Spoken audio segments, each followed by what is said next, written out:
अस्सलाम वालेकुम मुअज़्ज़िज़ नाज़रीन। ख्वाब में बाज़ उकाब देखना, बाज़ पकड़ना, बाज़ का हाथ पर बैठना, बाज़ घर में देखना, बाज़ मरा हुआ देखना या ख्वाब में बाज़ मुख्तलिफ सूरतों में देखने की मुकम्मल ताबीरें आज की वीडियो में आपके साथ शेयर करेंगे। लेकिन वीडियो शुरू करने से पहले आप लोगों से रिक्वेस्ट है कि अगर आप पहली बार मेरे चैनल ड्रीम्स वर्ल्ड को विज़िट कर रहे हैं और आइंदा भी इस तरह के ख्वाबों की मुकम्मल ताबीरें जानना चाहते हैं तो मेरे चैनल को सब्सक्राइब कर लें और सब्सक्राइब करते वक्त साथ लगे घंटी के निशान पर लाजमी क्लिक करें ताकि हमारी नई आने वाली वीडियोस का नोटिफिकेशन फौरी तौर पर आपको मिल सके।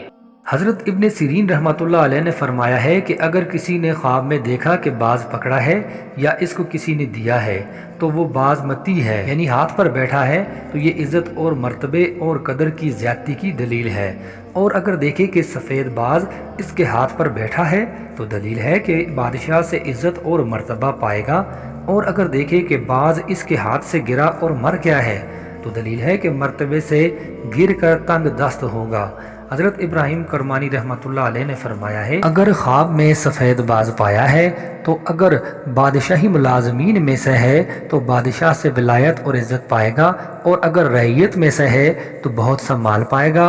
और अगर देखे कि उसको किसी ने बाज़ बख्शा है तो दलील है कि उसके फर्जंद साहिब मर्तबा और हसीन व जमील होंगे।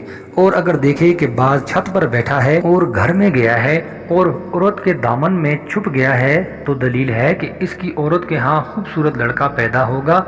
और अगर देखे कि बाज़ के पाँव में सोने चांदी की झांझर है तो दलील है इस औरत के यहाँ लड़की पैदा होगी। और अगर देखे कि बाज़ वापस आया और उसके हाथ पर बैठा तो दलील है कि मुल्क और कुदरत पाएगा। हज़रत जाफ़र सादिक रहमतुल्लाह अलैह ने फरमाया है कि अगर ख्वाब में कोई शख्स देखे कि बाज़ इसको मती है तो इसकी तावील 5 वजह पर है।